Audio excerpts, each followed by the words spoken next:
Hi, welcome to another Shed Sessions. I'm Nigel Howarth and it's autumn. So we've got a great dish for you today and we're talking Pear Tart Tatin. So we're going a bit French.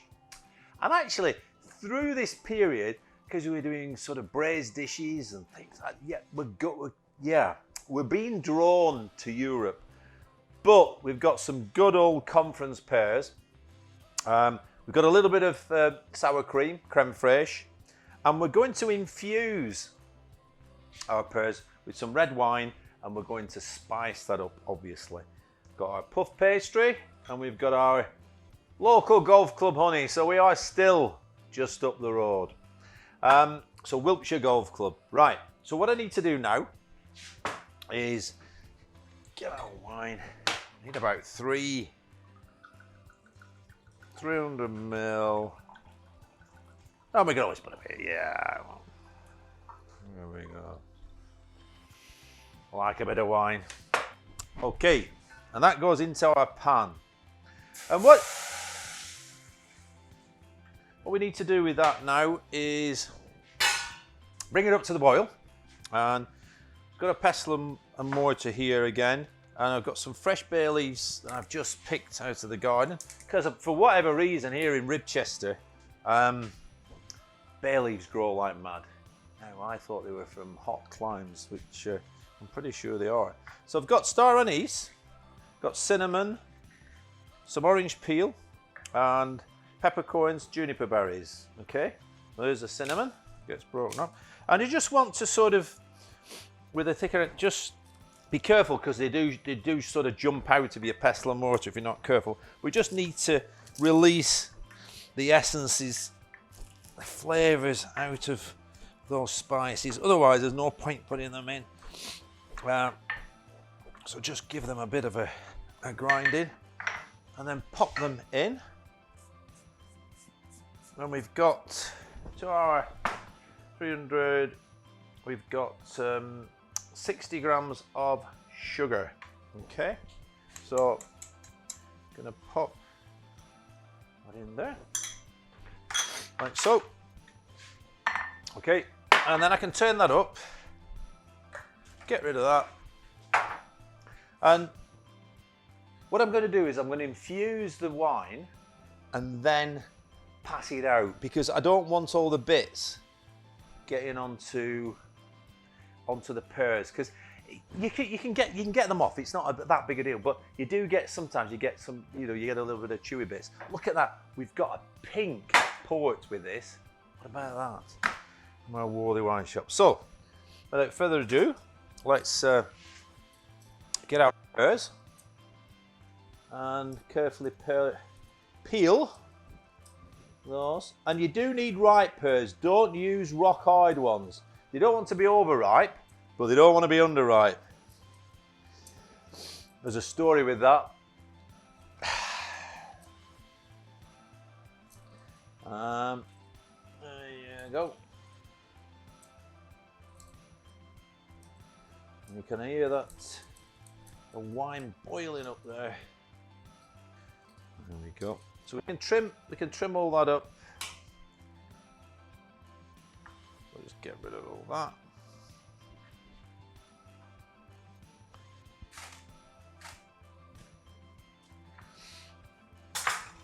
Okay, and so we're going to just cut the bottom off there and nip the top off.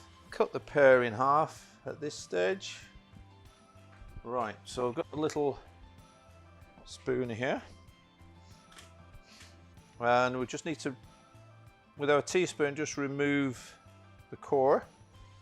And sometimes you have a little strip going up the pear that can be a little bit textured, for want of a better word, so you can remove that as well if you can see it's quite fibrous. It's not so bad on there. Just take that off. Can you see there? Oh gosh, I haven't peeled that so well. Woo! And again, just nip that. This was where the melon bowl used to come in handy. Right, so what I need to do now, infused. So pour out all our little bits, put the wine back in. Careful you don't splash it everywhere like I've done. And now turn that back up, and we can, before we pop them in now, I can just cut them into quarters.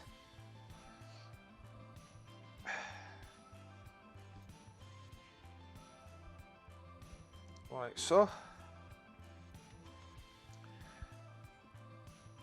And they'll be ready to go.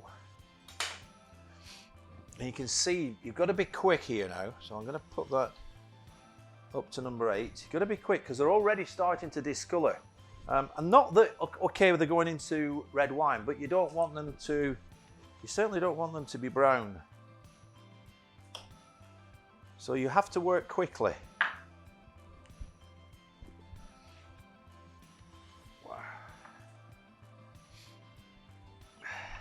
Work quickly here. Work quickly. Right. There they go. They're in. I'm just going to put that lid on, bring them quickly up to the boil, and wipe my hands. Okay. So let's have a look there. Yeah, they're just coming up now. Just move them around. This is, I mean, it makes you think of Christmas, doesn't it? Halloween. Pumpkins. Okay, you get that smell, that wonderful smells coming through now. And again, because I'm going to put caramel into this, I don't need that to, I've only put 60 grams of sugar in there, so I don't need that to be too sweet. Okay, so it's come up to the boil now, so I need to just cook those carefully now for about 10 minutes. Okay, so I'll see you in 10. Right, let's have a look at our pears. They're simmering away merrily for about 5 or 6 minutes now. And let's just check them to see where we are. Well, they're lovely and soft actually, so we can get those out. And I'm going to bring those over here. I'm going to put my pan here and get the caramel on. So I'm going to put the sugar, which is 90 grams of sugar and 80 grams of butter in there, and it's on number 6 now, so turn it up to number 8 and we'll start that. And we just want a really golden caramel, and we've got our pan here which we're going to cook the tart tatin in, so we're going to pop the caramel into there. So whilst that's happening, let's get our pears out, and let's see if I've got that on. Yeah, that's right there. And this is where you've got to be careful. Okay, so you just get the pears out, because what I'm going to do now is reduce the wine back by half and then pour that back over the pears.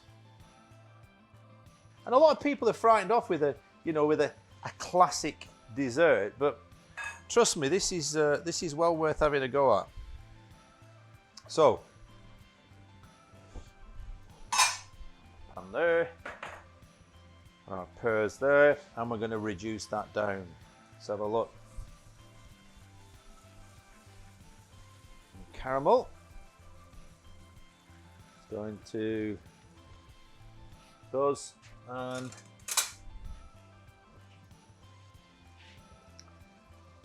so now we've got a reduction going on here. If it was on the right point or hob. So we've got the reduction going on there, that's it. I thought it wasn't reducing that particularly well. So I'm giving that a real good blast now. And then on this side, we've got our sugar and butter. Now we've put cream into there, we'd have a butterscotch sauce. And that's reducing down very nicely, thank you. Redecorating the whole of the shed. Let's have a look at this now. Sometimes you get worried that your caramel isn't going to form and it's just going to be two split components, so butter, fat, and the sugar. but you have to work that. You have to work it like I'm doing now. Okay, and so I've taken it off the heat. Just to get that in, and then allow it to cool down a little bit. Your water stops the caramel from burning.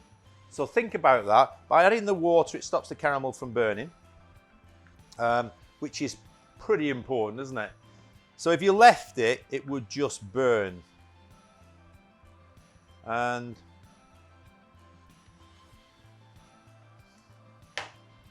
just pop that back on a little bit now. And check now. Yep. I think that's reduced enough so that it'll cover pears now.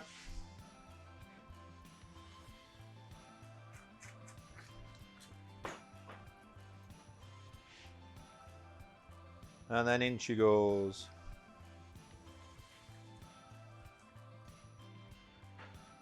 You need to allow that to set before we put the pears on. So we need the pears to cool down. At home, take an hour, get them cool, do them the night before.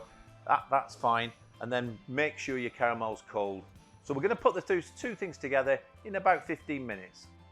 Okay, we're back. So caramel's ready.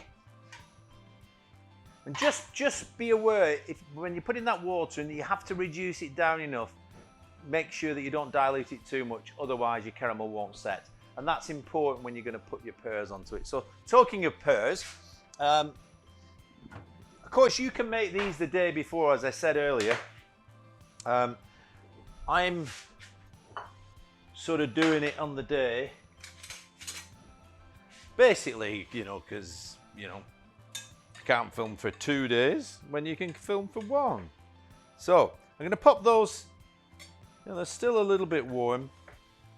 I'm going to pop those on there because I don't want them to be too wet. And I also want to get this,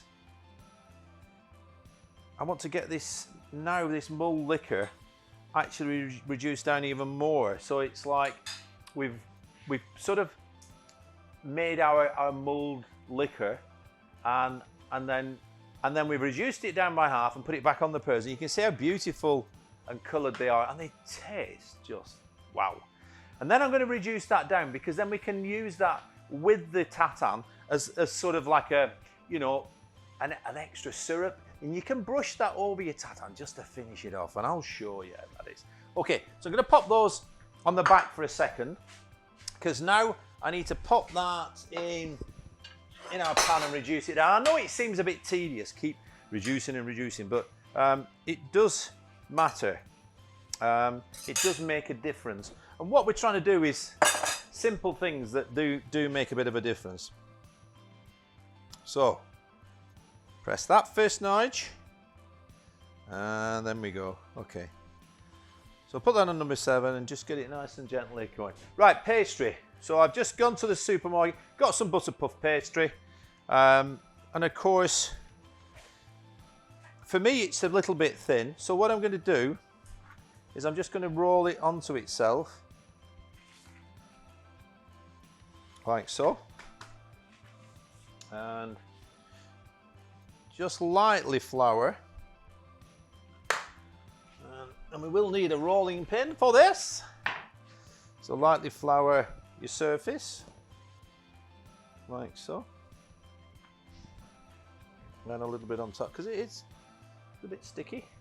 And I'm looking at about 6 mil thick.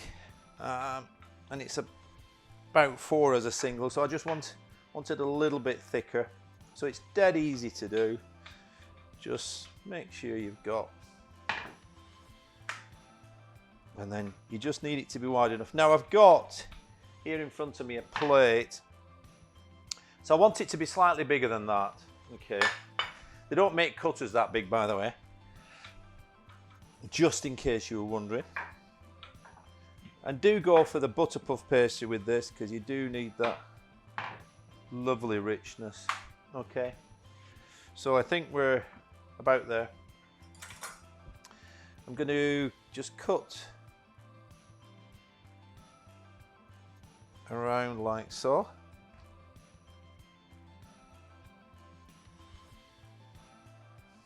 Don't need to be overly precise with that, but you do need to be, relatively speaking, precise.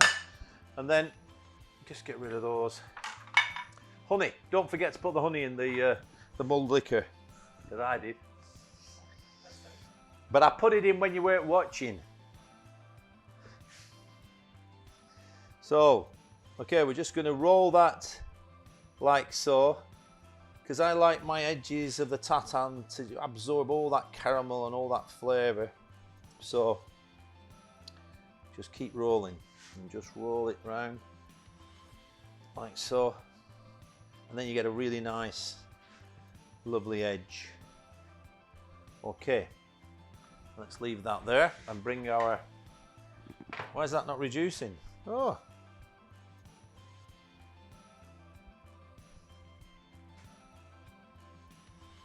There you go. So we've got our, on there. We've got our pears.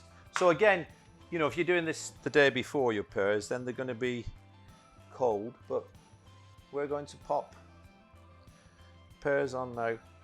So you want to sort of get a nice pattern, so put them on their leading edge, if you will, going around.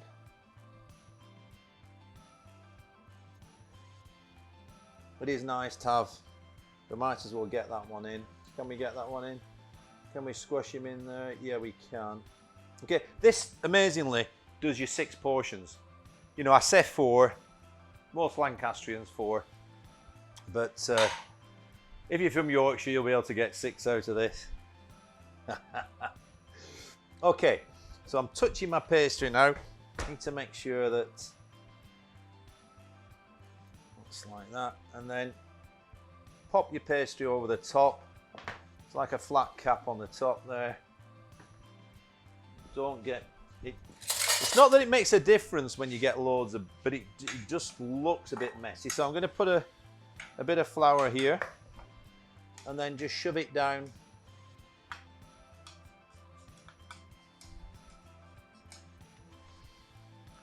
Like so.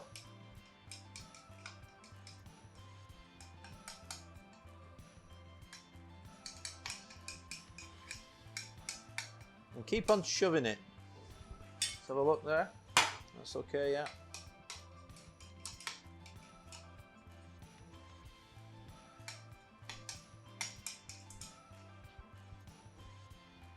And then we're going to bake that in a preheated oven, 160, for about 1 hour and 15 minutes. So we're going to go and have a coffee break while your tart tatin's cooking. So, there we go. In our oven, we can set the timer. We're going to set the timer on 1 hour. And then we come back and have a look. Okay, so see you in a mo. Okay, we're about ready to get our tart tatin out of the oven. So it's been in for 1 hour and a quarter. And you can see I'm steamed up. Can't see a thing.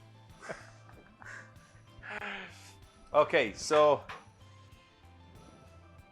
you need to be really careful when getting the tatin out, and it now needs to rest for a few minutes. Okay, so we're going to allow our tart to rest, and whilst we do that, I've got a couple of plates over here, and we can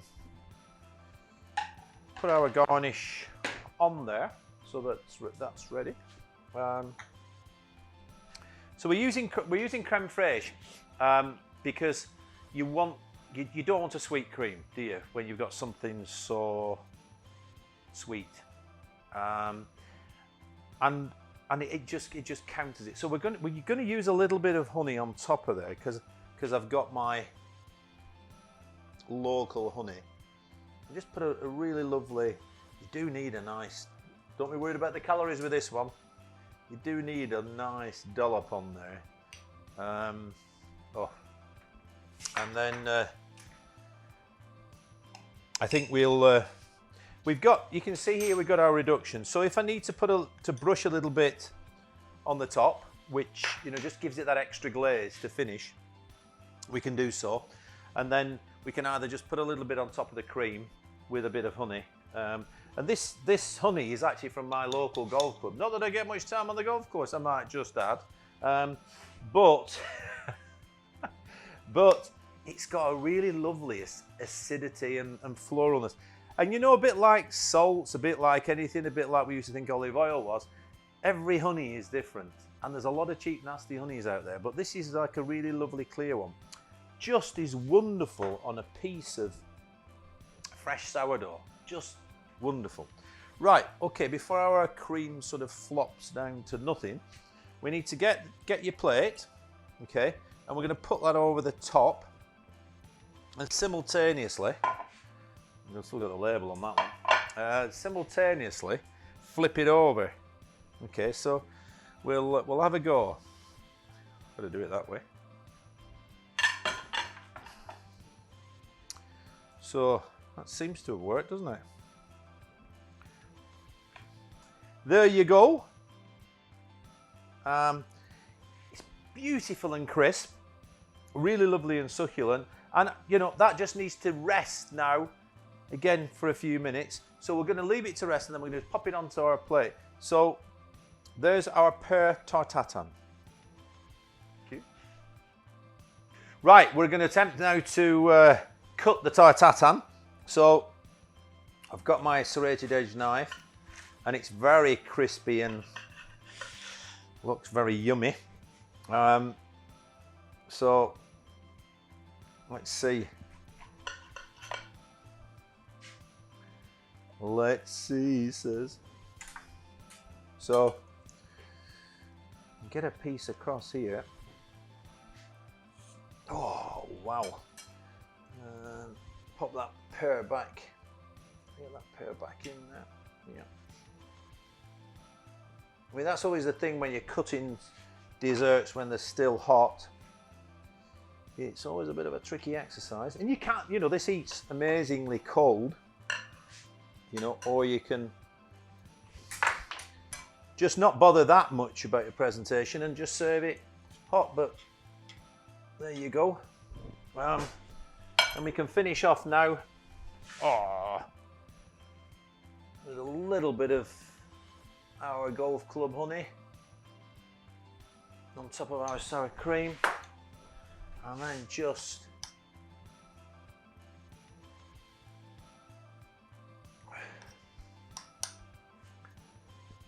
that's almost, it's that thick, it's almost setting. Okay, and there you go. There's your simple Tart Tatin, and we're going to serve it with a pink port. So there you go, Tart Tatin, mulled pear. Enjoy. Hi, I'm Nigel Howarth. If you like what you've just seen, then subscribe to our YouTube channel or follow us on social media. Enjoy.